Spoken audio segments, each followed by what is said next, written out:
Movie review sesh. How does it feel? Like it's someone else's. It isn't. Thank you. I'll do my best.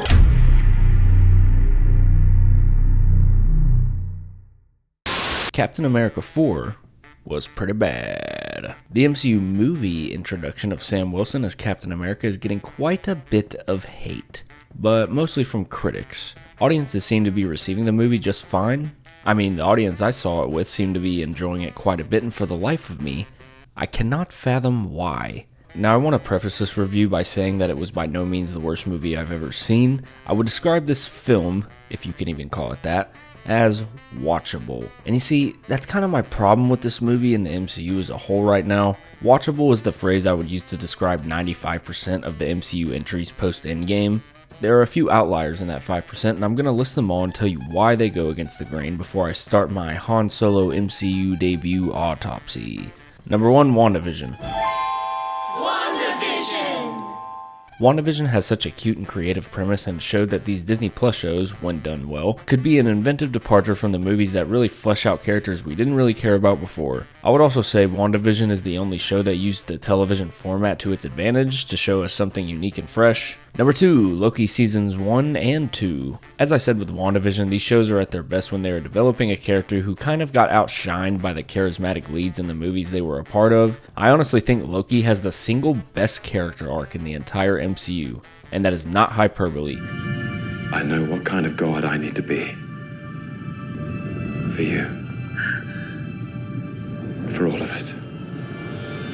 That's so raw. I also like the creative departure this takes from the rest of the series, as it gives us a look at the superhero genre through another lens of a time cop, true detective-esque show. Number 3, Spider-Man No Way Home. I know I've kind of dogged on this movie on this channel before, and while I think my criticisms are still valid, I would be lying if I said that this was not a fun movie.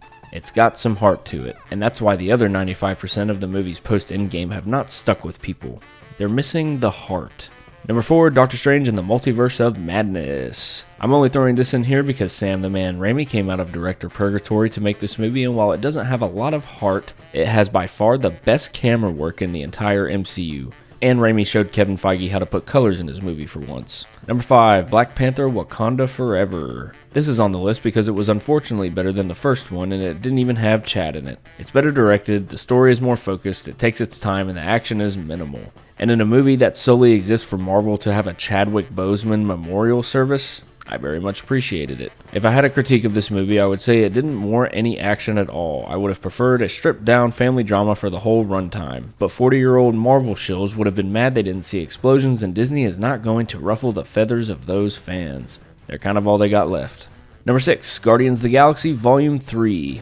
Yeah, you know when I said No Way Home had heart to it? Well, this one has f***ing soul. It is without a doubt the best entry in this franchise post-Endgame, and I don't think anyone's going to disagree with me on that. Number 7, Deadpool and Wolverine. Yeah, Ryan Reynolds is annoying, but so is the Deadpool character, and that's what Wolverine is here for. The Deadpool character is so much more tolerable when you have a 200-year-old grumpy asshole with forks in his hands to yell at him for you. But it's one of God's best jokes that you can't die, except it's on all of us!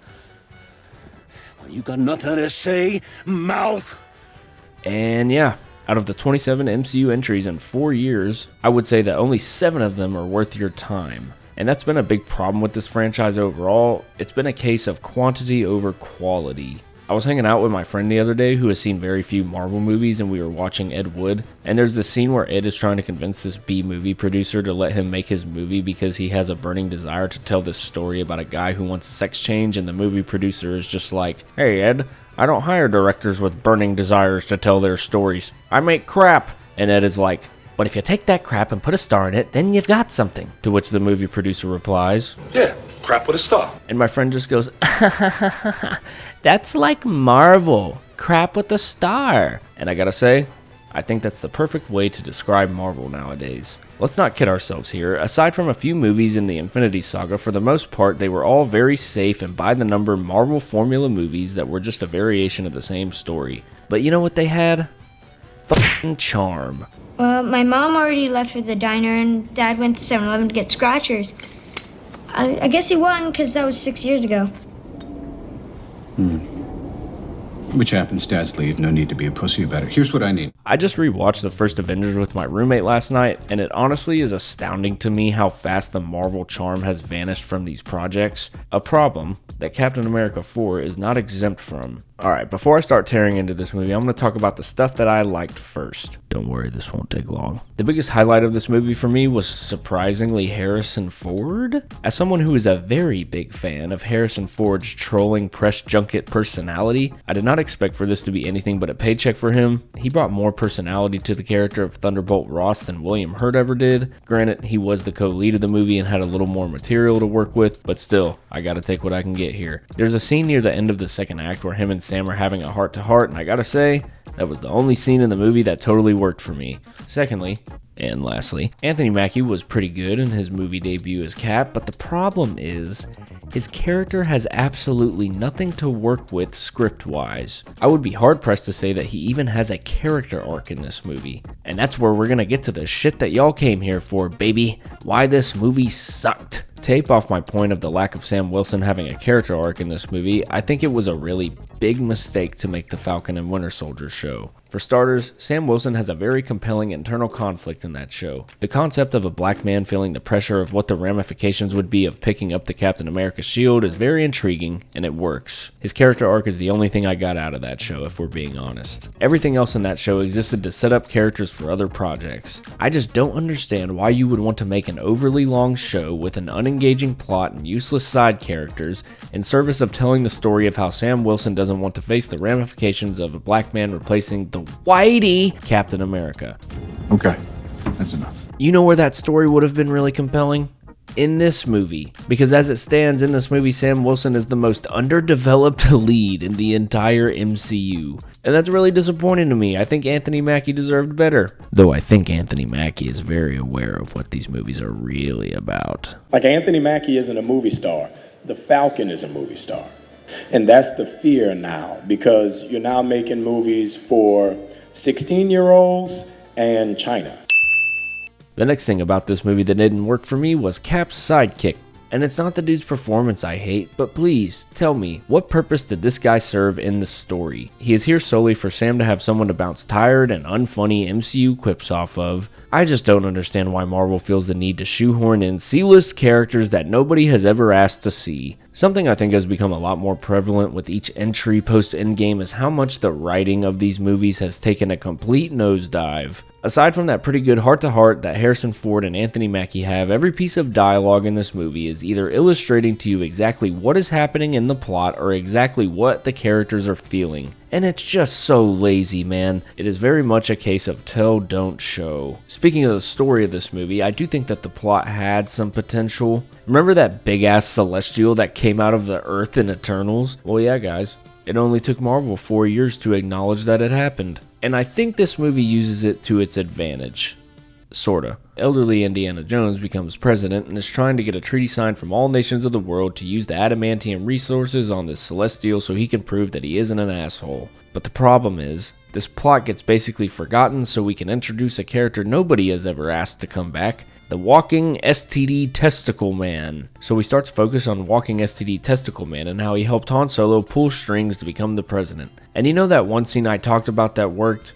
Ross and Sam's little heart-to-heart? So yeah, in that scene, Sam is like confronting him about why he had so many visits to Walking STD Testicle Man's illegal lab, and Ross explains it's because he was dying, and he made these pills that kept him alive that would unknowingly eventually turn him into the Red Hulk, which I gotta say, I kinda liked. I fully expected Ross to know he had these powers beforehand, but the problem is the way this story is paced out is not surprising, nor is it satisfying. It's very sloppy. Oh! And in addition to characters who make a return in this movie who nobody has ever asked to see again, we have this lady. Basically, Ross's whole internal conflict in this movie revolves around the fact that his daughter hasn't spoken to him since the Incredible Hulk. Now that I come to think of it, didn't this man have a heart attack in that time? Let me check on that. 5 years ago, I had a heart attack. Dropped right in the middle of my backswing. Damn, lady. That's fucked up. So anyways, the movie keeps alluding to the fact that Ross and her will rekindle their relationship. And I'm like, okay, movie, I can't even remember this lady's name. I prefer Hulk's other girlfriend. But I'm with you, movie. Give me some meat to chew on with Harrison Ford's character. But the moment these two characters finally meet up again is one of the laziest things I have ever seen in a Marvel movie. So basically, Ross is in the raft, you know, that underwater jail that he put half the Avengers in. And at the end of the movie, Sam visits him and is like, you know, that was real noble of you stepping down from office and taking responsibility for your actions, Ross. And like, I was in the theater thinking that would have been nice to see. But as I said, this film operates under the notion of tell, don't show. But then Sam's like, you know I'd stay, but you got another visitor. And green screened in, Liv Tyler comes in. They say 3 words to each other, and then we cut to the final scene of the movie.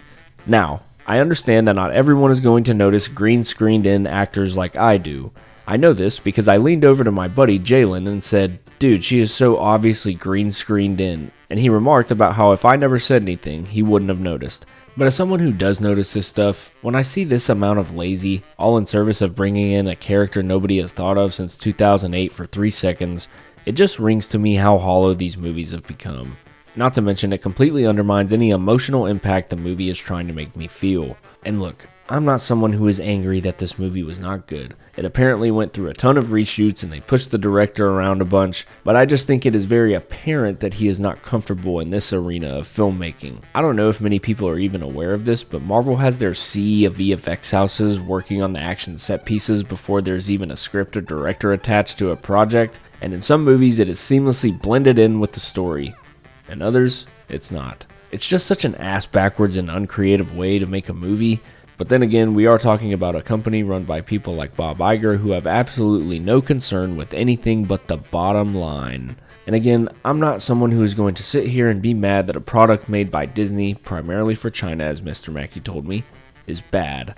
I'm going to go see it because I like movies. I'm going to make a video on it because I like to edit. And I'm going to move on with my life. But man, I gotta say, I do miss that Marvel charm a bit. Sometimes you'll get a glimmer of it, but that is very far and few between these days. 4 out of 10.